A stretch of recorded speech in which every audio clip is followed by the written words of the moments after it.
Hello everyone, welcome to Pick Up with Christy. This is a channel that enables you to learn more on productivity, fashion and lifestyle as a whole. I'm really glad that you're back onto this video, and thank you for everyone who has been subscribing. Thank you for everyone who is just there commenting. So on this video, I just wanted to share with you tips that will enable you to level up in your 20s. I am in my 20s and I'm really glad to be in this season. When you talk about leveling up in our 20s, we're talking about being able to be the best version of yourself, or also being able to work towards your dreams. So what are you able to do? First is being disciplined. Discipline is something that will take you far. Discipline is something that talent cannot do. When you're able to plan yourself, let's say I am a content creator, yes, and I'm able to share with you guys tips on here and there on productivity, on fashion, but how will I be able to share with you if I'm not disciplined? I'm not disciplined with myself. Let's say there's something that I was listening to one of our podcaster who is known as Hindsight. He was saying that in case today you are in a work, maybe you're working in a 9-to-5 job, and your boss is telling you to come at 8 a.m. at work, you'll be there at 8 a.m. If you're told to come at 7 a.m., you'll be there at 8 a.m. But when you tell yourself to work on your goals, that's where we lack self-discipline, that's where we lack self-respect. So that's why I believe in self-discipline. If you've set your mind to wake up at 5 a.m., be able to wake up at that time. If you've set your mind to work on, maybe it's a YouTube channel, or maybe it's writing a blog.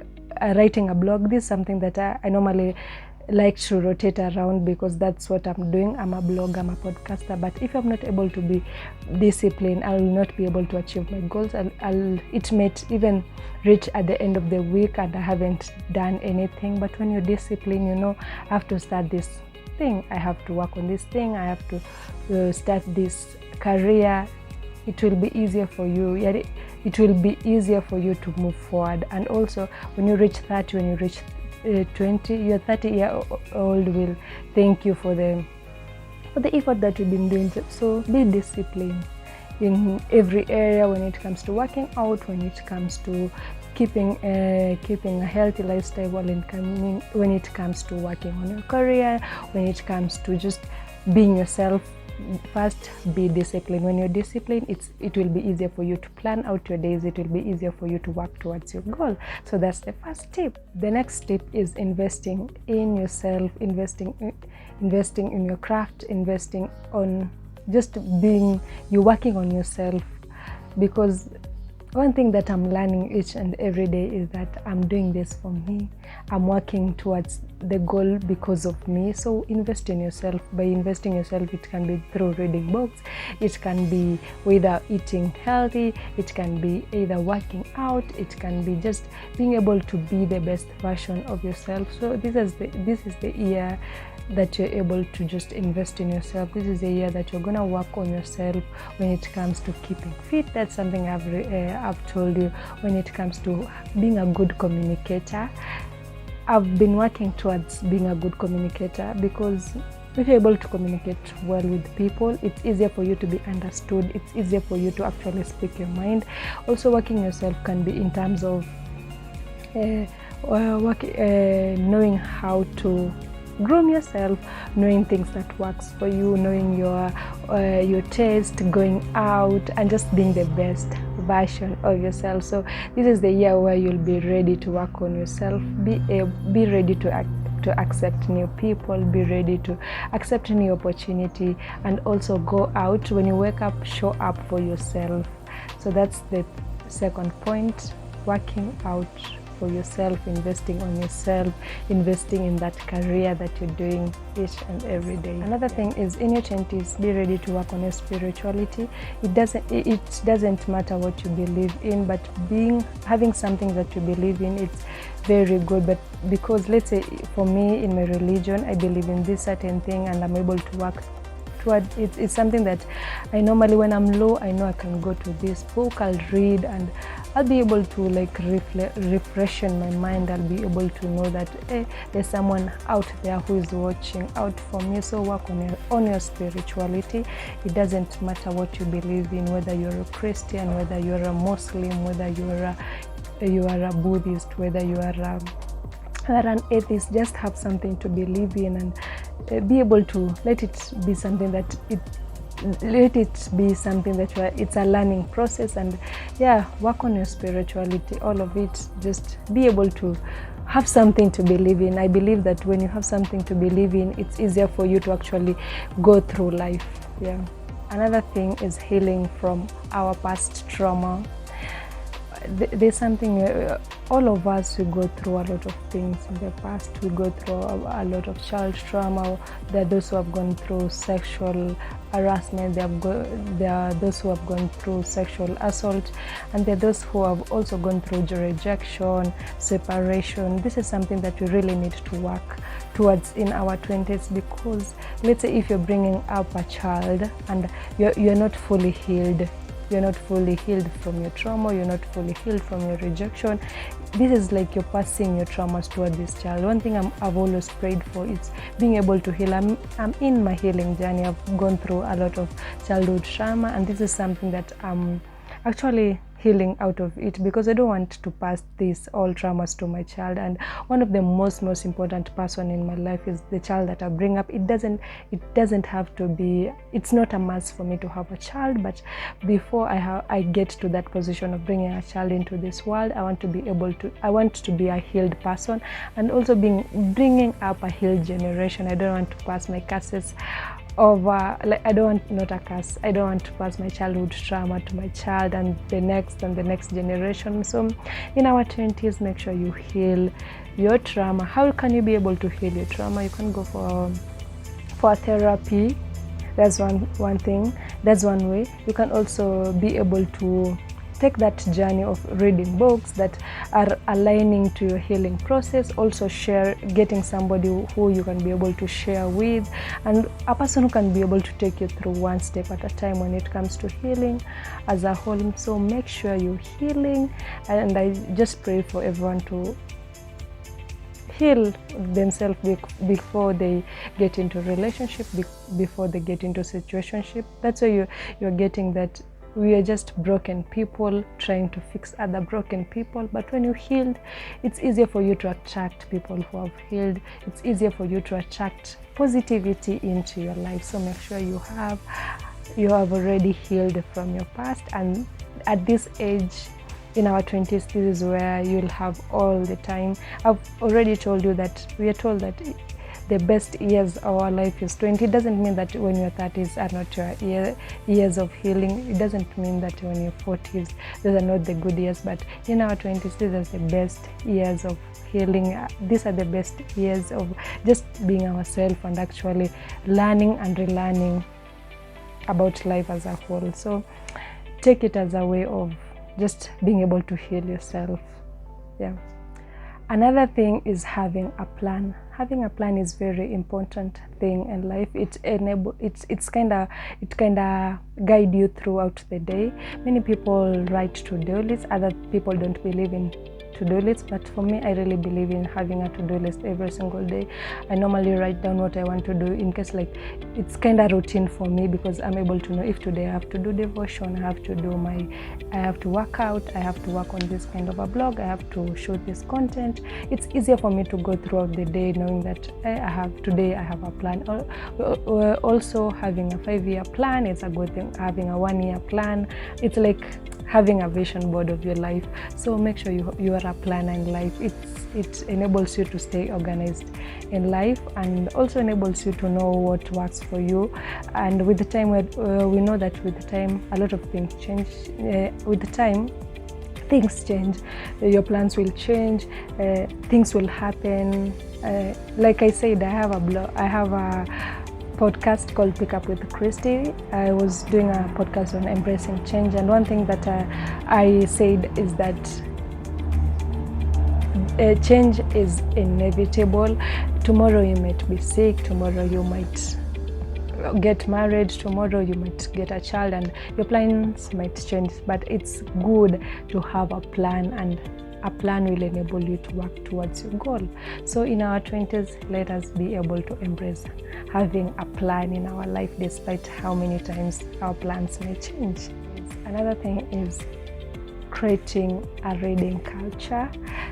Reading is one of the best things that you can actually articulate in your life, because you're able to expand your mind, you're able to just be open to new ideas, and also being able to read about other people. For the past 1 year or two, I've been trying to just read this reading culture where I read at least one book a month, or at times 2 books. But with the time, I've been able to have that reading culture. There are many places where you can get books, like here in Kenya. There are places where you can get books at a very cheaper cost, at 700 shillings, which is $7, at 400 shillings, which is $4, 200 shillings, which is $2. And that it's something that will able to expand your mind. Many times we are caught up in a place where we're just in social media. You know, a person can tell you that I don't have time to read books, but you have time to open social media. You have time to scroll every single day, just reading and checking other people's life and comparing yourself.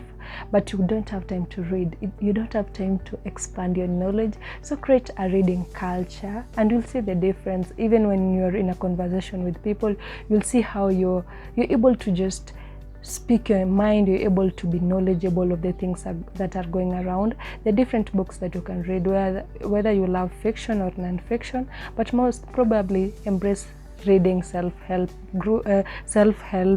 books. These are books that will expand your knowledge. These are books that will give you a different perspective about life.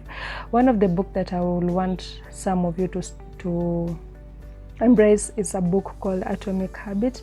Atomic Habit is a book that it's going to help you to know how to form good habits. You'll be able to learn how habits change our life. So if you're a new person you're a new reader, or a person who wants to venture in reading, that's one book you'll want to try. There's also other book like there are many books like 5 a.m. clubs. There are a lot of books. I'll place some of them here. So that you can be able to try them out and just create a reading culture. And also, this is something that you'll want to pass on to your kids, and also it will just help you in your language. It will help you when it comes to conversation. It will help you when it comes to public speaking. So just create a reading culture. Read books. Yeah, that's something I'll repeat on. The next thing is working on our fears. Fears. One thing that I'll have to repeat again, fears are having fear in life. It's something that it's like moving you backward in life, because when you have fear, you're not able to do things the way you wanted them to do. Like there are some of us who wanted to start YouTube long time ago, but because of fear of what people would say, fear of not having audience who will listen to you, fear of not having anything to say. There's a time I will just sit in front of this camera and I'm like, did I say the words right, or do I have to speak this kind of a way, and at the end of the day I'm ending up to delete the whole video, or even not posting. At times I've edited videos which I haven't posted. I think this is something that we have to work towards. Work on your fears. If you fear starting something new, can you just work on that fear? Because when you work on your fear, you'll be able to start a new business. When you work on your fear, you'll be able to start a new channel. You'll be able to write that book that you've been postponing. You'll be able to share that message that you've been postponing. So make sure in your 20s, work on your fears, work on your insecurities. One thing that you'll learn is that everyone has their own insecurity, but we're just trying to work towards them, but we don't use them to define. We don't use our insecurity to define ourselves. So work on your fears, work on your insecurity. And one thing that you have to learn is that nobody cares. Nobody cares if your hair is like this. Nobody cares if your nails are like this or like that. That's one thing that you have just to tell your mind that I'm going to work towards this fear, and I'm going to start that blog, I'm going to start that YouTube. Other people, it's been over even 10 years, it's been years you're trying to start something, but you don't want to start because of that fear. Can you just work on that fear? You're in your 20s. This is the time you're able to choose what you want. This is the time where you're able to choose your friends. This is the time that you're able to accept new people. Can you work on your fears so that when you reach other ages like 30s, 40s, 50s, it will be, even if someone will just come and destroy your confidence or even say something about you, you can be able to work it out. You can be able to just leave it alone and also just go towards your goal. Another thing is embracing self-care.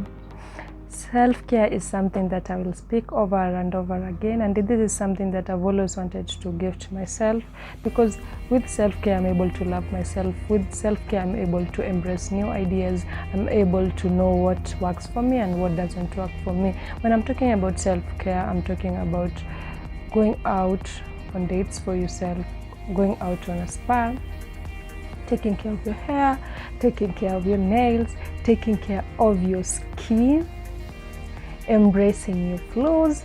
That's the best thing you can ever do to yourself. So embrace self-care.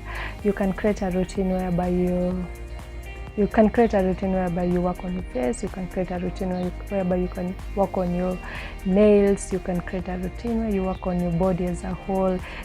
Like, let's say on Sunday, you tell yourself, on Sunday, this is the day that I'm gonna practice self-care. I'm gonna go out for myself. I'm gonna spend time with myself.